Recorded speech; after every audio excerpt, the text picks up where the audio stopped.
What if I told you some motorcycle engines are straight up unkillable? They've survived wars, deserts, crashes, and begged for more. 200 miles per hour red lines? No problem. 100,000 miles? Just warming up. This isn't a countdown. It's a tribute to the 16 toughest engines ever built. Some were made for war, some for speed, all built to outlive you. By the end, your jaw's not dropping. It's staying on the floor. Number 16, Suzuki T500 Titan. Most two-strokes burn bright and die young, but this one just refused to die. The Suzuki T500 Titan was a 492cc two-stroke twin, and it broke all the rules. It wasn't temperamental, it wasn't fragile, it was overbuilt, understressed, and tougher than anyone expected. Back in the late 60s, two-strokes were known for power and problems, but the Titan delivered the power without the problems. Steel cylinder liners meant multiple rebores.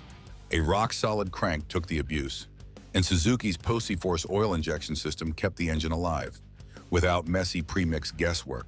This thing didn't need pampering. You could ride it daily, thrash it on weekends, let it sit for months, and it would still fire up, cough a little smoke, and get back to work. Plenty of owners pushed past 40,000 miles without a rebuild. Some even crossed 100,000 on a two-stroke. That wasn't luck, that was engineering. It didn't make headlines, but it earned something better: respect, the kind that lasts decades. The Suzuki T500 didn't scream for attention. It just showed up, again and again, long after others were gone. It didn't roar. It didn't beg for attention. The T500 just kept showing up, like a mechanic's ghost in the machine, doing the job long after others had burned out. But toughness doesn't always ride in silence. Sometimes it comes wrapped in raw thunder, forged on oval dirt tracks, and baptized in the kind of punishment that would shred lesser engines. Because there's a different kind of unkillable, not the quiet survivor, but the champion, the one that stared down decades of racing, chewed up competitors, and came back swinging every season. If the Titan earned your respect in the garage, what comes next earned it in fire, oil, and fury. Number 15, HarleyDavidson XR750. Some engines race. This one dominated. The Harley-Davidson XR750 wasn't just a V-twin, it was a weapon. Purpose-built for flat track, it became the most successful race engine in AMA history. From 1972 to 2008, it captured 29 Grand National Championships. That kind of streak doesn't come from luck. It comes from an engine that refuses to quit. Originally designed in the late 60s, the XR750 started with iron barrels, but quickly evolved. Aluminum heads and cylinders solved the heat issues and gave the engine what it needed to survive bull-throttle racing, lap after lap. It stayed simple. Air-cooled, push-rod actuated, twin-carb, no electronics, no distractions. Just a brutal, rebuildable, race-ready motor that could take a beating and ask for more. This was Evel Knievel's engine of choice, the one he launched over buses, crashed in flames, and still fired up again. That wasn't marketing. That was durability. Even today, XR750s are still tearing up vintage tracks. Parts are still out there. The legend never left. It was never about comfort. It was about surviving hell and lining up to do it again the next day. The XR750 was built to win. Lap after lap, crash after crash, it kept coming back, lean, mean, and hungry for more. But not every legend wore a race number. Some wore mud, dust, and the weight of war. Because durability isn't always about trophies. Sometimes it's about survival in the worst conditions imaginable. Number 14, BSA M20 side valve single. Some engines live through seasons. This one lived through a war. The BSA M20's 496cc side valve single wasn't fast.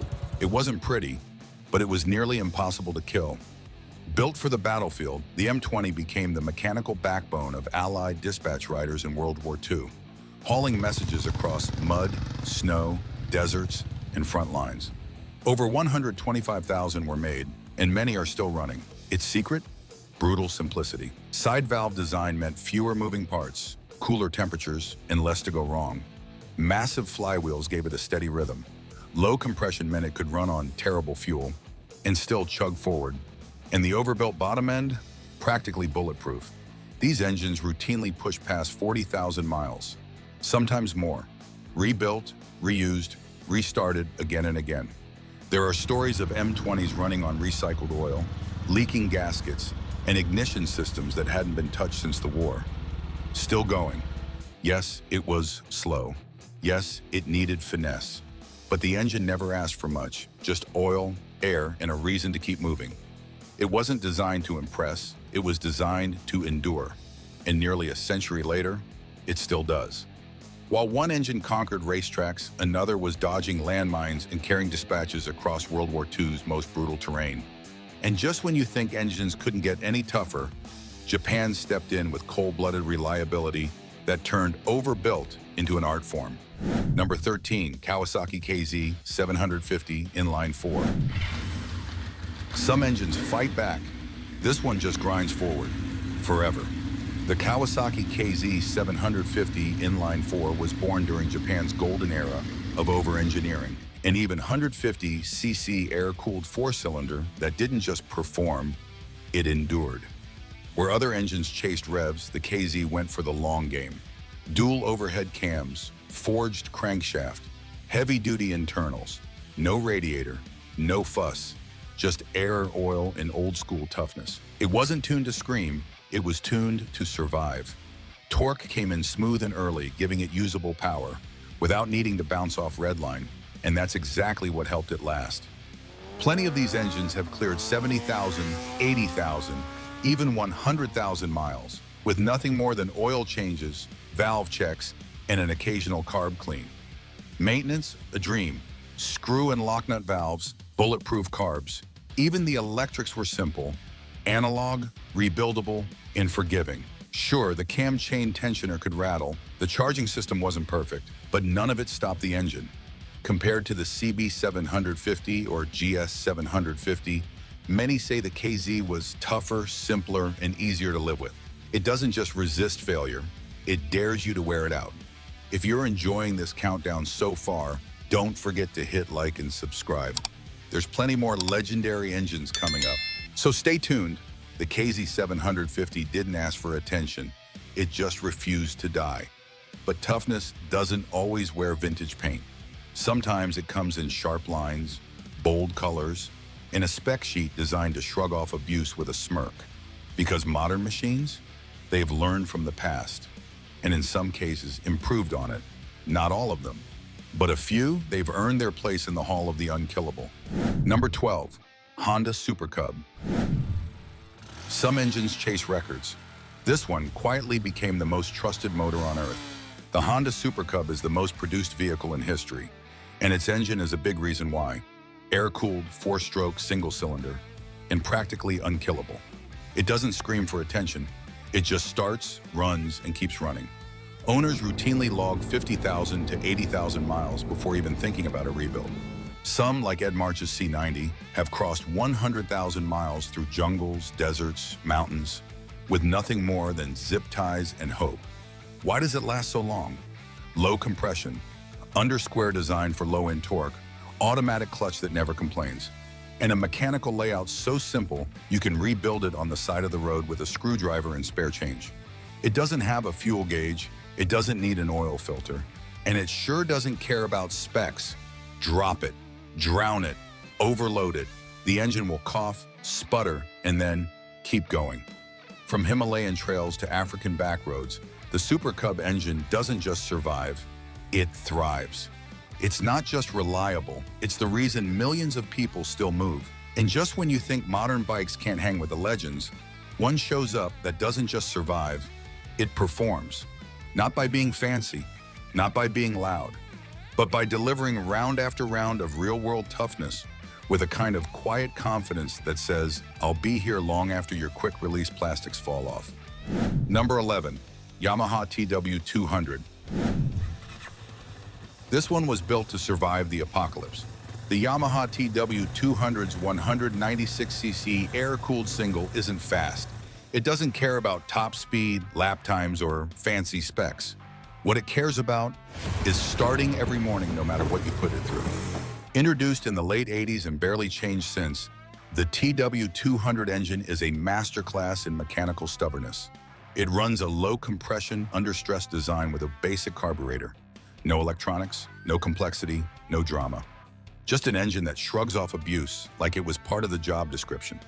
It's been thrashed through deserts, dropped in forests, forgotten in barns, and still fires back up with a kick or a button. Many TWs have crossed 50,000 miles with nothing more than oil changes, air filters, and the occasional valve check. Failures are rare. Maintenance is simple. And when things do go wrong, the fix is usually in your toolbox already. It's not pretty, it's not powerful, but it's nearly impossible to kill. The TWW200 isn't just reliable, it's relentless. And in a world full of overcomplicated machines, that kind of honesty is rare. The TWW200 doesn't make promises, it just keeps showing up. In a world of high-tech distractions and fragile plastics, it's a reminder that true durability is built on simplicity. But what happens when you add a touch of modern engineering to that old-school DNA? When you keep the soul of a workhorse, but give it better breathing, better cooling, and a few more tricks up its sleeve? Because every now and then, a newer engine rolls out, quiet, efficient, almost unassuming, and starts racking up miles like it's got something to prove. Not flashy, not fragile, just a little more refined, but just as relentless. Number 10, Honda CRF300L. Some engines impress with power, others earn your trust over time. The Honda CRF300L's 286cc liquid-cooled single isn't loud about its reliability, but it's already building a reputation that rivals the greats. It's based on the old CRF250L platform, a workhorse in its own right, but the 300L brings just enough refinement to make it smoother, stronger, and even tougher. Liquid cooling keeps temps in check. Fuel injection means it starts every time, and a double overhead cam with 4 valves gives it the lungs to breathe easy for miles. Riders are pushing past 30,000 miles without a rebuild, and with basic care, 50,000 or even 100,000 isn't a pipe dream. Oil changes are simple, valve checks are rare, parts are cheap, and it just keeps going. There's a bit of a rattle around 5,000 RPM. Some have seen a coolant drip after hard runs, but none of that stops this engine from getting back up and doing it all over again. The CRF300L is a modern dual sport with an old-school heart, one that's already proving it belongs in the Hall of Fame. Some engines earn your trust with refinement, a touch of tech, a smoother ride, a quieter hum that never quits. But sometimes trust comes from sheer simplicity. No radiators, no sensors, no apologies. Just thick oil, big fins, and a thumping single that sounds like it was designed in a blacksmith's forge. Because after the trail smooths out and the years pile on, what really matters isn't how clever your engine is, it's whether it still runs when everything else has quit. Number 9, Suzuki DR650. Some engines don't make a scene, they just keep showing up. The DR650's 644cc air and oil cooled single is one of the most unkillable engines in dual sport history. No radiator, no water pump, no nonsense. It doesn't care about peak horsepower or cutting-edge tech. It cares about getting you home. Thousands of riders have racked up 70,000, 80,000, even over 100,000 miles without a rebuild. One rider hit 118,000 before finally opening it up. Most just need oil changes, valve checks, and an occasional gasket. Why does it last? Because Suzuki built it like a tractor. Simple screw and lock nut valve adjustment, a tough crank, and an air oil cooling system that handles heat, dust, and neglect. The early models had a couple quirks, a neutral switch screw that could back out, and a leaky countershaft seal, but both are cheap, permanent fixes. The DR650 engine isn't flashy, but when you're halfway through a desert or deep in the mountains, you don't want flashy. You want this: battle-tested, wrench-friendly, and nearly impossible to kill. The single might be the toughest thumper ever made. It doesn't care about finesse. It's a work boot in engine form, tough, scuffed, and ready for whatever comes next. But not every unkillable motor needs to be rough around the edges. Some engines last, not because they're overbuilt tanks, but because they're perfectly balanced machines. Quiet, composed, more scalpel than hammer, and yet just as unstoppable. Because sometimes the toughest thing an engine can do is make reliability look effortless. Number 8, Kawasaki KR650. It's not fast, it's not pretty, but the KR650 has one of the most dependable engines ever dropped into a dual sport. Its 652cc single isn't trying to break records, it's trying to break barriers. Water crossings, cold mornings, high altitudes. It doesn't matter. Hit the starter and the KLR just wakes up. You'll find it in South American jungles, Middle Eastern deserts, and American garages where it's been running for decades. The KLR engine is like an old dog, loyal, stubborn, and surprisingly resilient. It ran for decades with a carburetor and a balancer system called the doohickey, which had a reputation for failure. But even that didn't stop it. Riders just fixed it and kept riding. The newest version adds fuel injection and some refinements, but the soul of the engine hasn't changed. It still chugs down the highway, still takes a beating off-road, still asks for almost nothing in return. Owners report 50,000, 70,000, even over 100,000 miles on stock internals. Keep the oil clean, the valves in check, and the KLR will outlast your patience.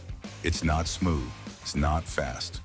But if your idea of adventure involves dust, time, and no backup plan, there may be no better motor to carry you through it. Because in the end, what matters isn't how an engine performs when it's new. It's how it holds up when it's old. When the plastics fade, the paint chips, and every bolt tells a story. That's when you find out if an engine was just built to sell or built to last. Number 7, Kawasaki Ninja or Versys 650 Parallel Twin. Kawasaki Ninja is praised for never calling it quits. The 649cc Parallel Twin found in the Kawasaki Ninja 650 and Versys 650 is a masterclass in mechanical endurance. It's not loud, it's not flashy, but it just keeps going ride after ride, mile after mile. Riders have pushed these engines past 100,000 miles with nothing more than oil changes and valve checks. Some claim over 200,000 miles with proper care, and there's proof to back it up. What makes it so reliable? A simple, under-stressed layout, liquid cooling, fuel injection, and a forgiving mid-range tune that never strains the engine. It's built to last, and it shows. Common complaints? Minor stuff. Maybe a charging issue or the occasional clogged injector. But catastrophic failures? Rare. Maintenance is easy. Oil every 3,700 miles. Valves every 15,000. Chain, filter, plugs all within reach of a weekend wrench. It tolerates hard use. It shrugs off neglect, and it keeps firing up in rain, heat, or freezing cold. The Ninja and Versys 650 engine doesn't try to be a legend, it just quietly became one, and it's not stopping anytime soon. Some engines last by staying quiet, slipping under the radar, doing their job, and never making a scene. But every now and then, one comes along that refuses to play it safe.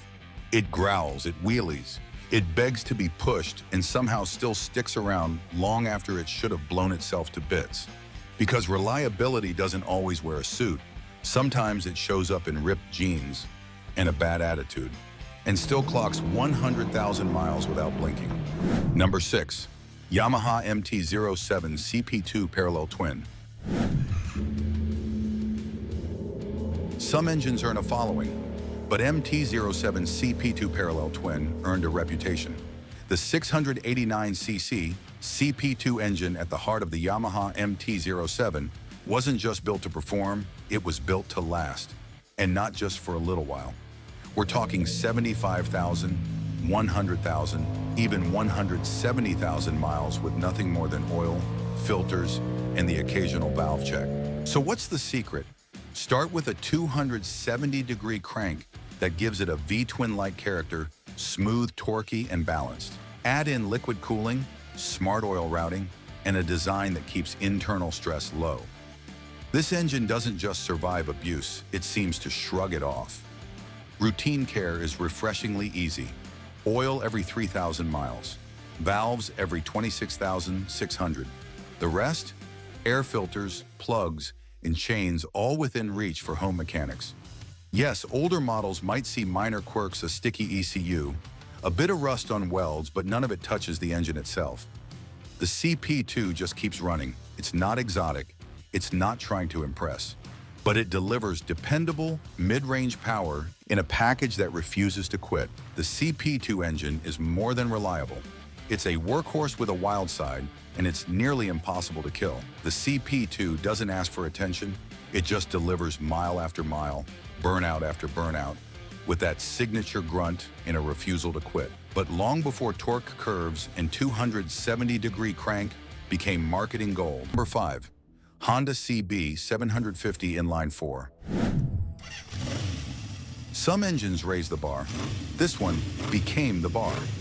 When Honda introduced the CB750 in 1969, it didn't just make waves, it redefined what a motorcycle engine could be. A 736cc air-cooled inline 4, simple in form, but revolutionary in execution. It wasn't trying to be exotic. It was trying to work every single time. This engine didn't rely on complexity to earn respect. It relied on overbuilding everything. Forged internals, robust cases, generous oil flow. All tuned for durability, not drama. Some stretch it to 150,000, 200,000. The bottom end stays strong, the valvetrain stays steady, and the bike keeps coming back for more. Service is simple, parts are everywhere, and the community unshakable. These have crossed continents, survived crashes, and outlived their riders. This isn't just a classic engine, it's a monument to what happens when a company builds something to last, not just to sell. It doesn't quit, it endures. The CB750 proved that reliability didn't have to be boring. It could be revolutionary. It rewrote the rules with balance, brilliance, and quiet confidence. But across the ocean, another engine was getting ready to fight a different battle. Not to innovate, but to survive. To restore faith in a brand to ride farther than it had any right to, and to outlast the doubt. Because sometimes being unkillable isn't about the spec sheet, it's about showing up, ride after ride, with grease on your jeans and the wind at your back. Number 4. Harley-Davidson Evolution V Twin. Some engines make a statement. This one built a legacy. The Harley-Davidson Evolution, or EVO, wasn't just a new chapter for Harley. It was a full-blown resurrection. Born in the mid-'80s, this V-twin didn't just rumble louder, it lasted longer. For decades, the EVO has quietly shattered expectations. 100,000 miles? Common. 200,000? Still ticking. Over 400,000 miles on original cases? It's been done. No fanfare, no trailer, just open roads and long hauls. What makes it unkillable? Aluminum heads that keep temps low, hydraulic lifters that cancel valve lash drama, a forged bottom end that eats heat and laughs at abuse.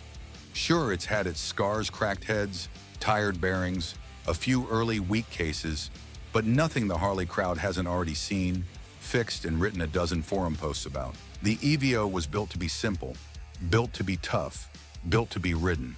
Parts are everywhere, maintenance is basic, and every wrench turner in America knows its guts by heart. It doesn't scream for attention, it just starts. It rides and it refuses to die. The EVO didn't need frills. It just needed a road, a wrench, and someone crazy enough to keep twisting the throttle. But toughness doesn't always rumble out of Milwaukee.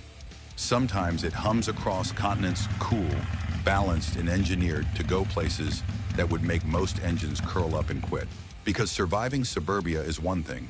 Surviving Mongolia, the Andes, and the Sahara is something else entirely. And when the map runs out and the pavement disappears, that's where this next legend gets started. Number 3. BMW R1150 GS/R 1200 GS Boxer Twin.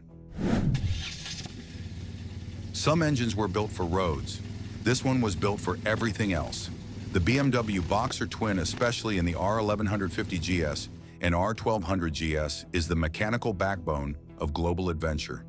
It's crossed continents, climbed mountains, and crawled through deserts without blinking. Why do riders trust it with their lives? Because it doesn't stop. 100,000 miles is routine. 150,000 is expected. 200,000 happens more often than you'd think. And at 40,000 miles, most riders say it still feels like it's just getting warmed up. The secret? Balance. Its horizontally opposed cylinders reduce vibration and keep airflow high. The shaft drive is tamed by BMW's paralever system, reducing wear and smoothing torque delivery. The valves are exposed for easy checks, and the entire engine was designed to handle long days, heavy loads, and rough terrain without a single complaint. Yes, there were early quirks, electronic sensors, finicky CAN bus bugs, but the core motor, bulletproof, oil, valves, air filter, repeat. That's all it asks. Backed by a global army of riders, mechanics, and parts, the GS Boxer isn't just an engine, it's a passport. It hums, it hauls, and it never gives up. The BMW Boxer was built to climb, crawl, and conquer the unknown, one muddy trail and border crossing at a time.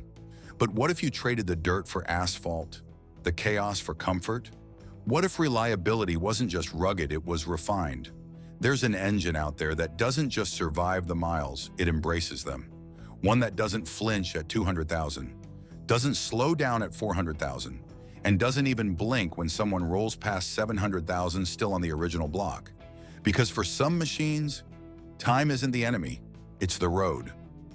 Number 2, Honda Goldwing 1,833 cubic centimeter flat 6. Some engines run. This one outlives entire motorcycles. The 1,833cc flat 6 in the modern Honda Goldwing isn't just reliable, it's relentless. It doesn't quit, it doesn't flinch, it just rolls. For hundreds of thousands of miles. 250,000 miles? That's average. 400,000? Common. Million-mile Phil logged over 700,000 miles on his Goldwing same block, still riding. And he's not the only one. So what makes it unkillable? It's liquid-cooled for stable temps, shaft-driven for minimal fuss, and that flat 6 layout, perfectly balanced, which means no vibration, no chatter, no internal drama. The engine doesn't chase high horsepower, it chases forever. Maintenance is refreshingly sane. Oil every 8,000 miles, valve checks spaced out, access points that don't punish you for owning a wrench. Sure, some old models throw electrical quirks or fuel pump tantrums, but the engine itself, untouched, unbothered, unfazed by heat, cold, weight, or neglect. Compared to V-twins, inline 4s, or high-strung European tours, the Goldwing's flat 6 wins on distance, on durability, on time itself. It's not just a motor, it's a mechanical time capsule, and it might outlive you. The Goldwing flat 6 doesn't just last, it floats through time. It's smooth, calm, endlessly capable, like the grandmaster of long-distance endurance. But what if forever didn't ride in silence?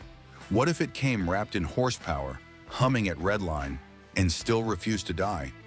Because there's one engine out there that didn't just redefine speed. It redefined how long you could live at full throttle, not by surviving gently, but by surviving everything.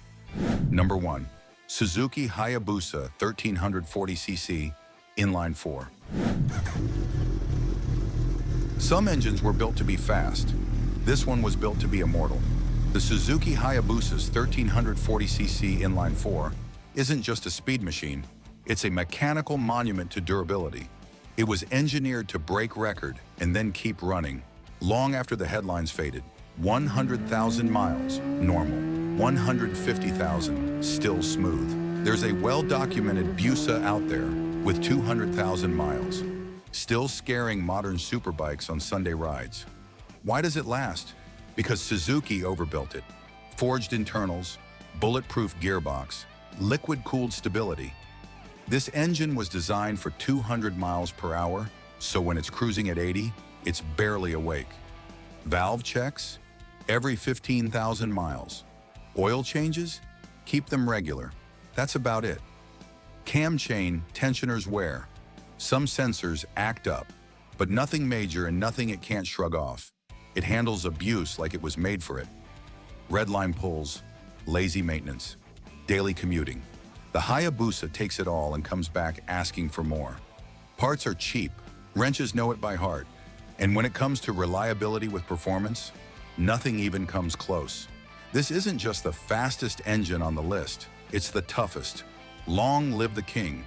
If you love seeing these legends in action, don't stop now. Click the video on screen next to keep the adrenaline going. Make sure to like and subscribe to stay engaged.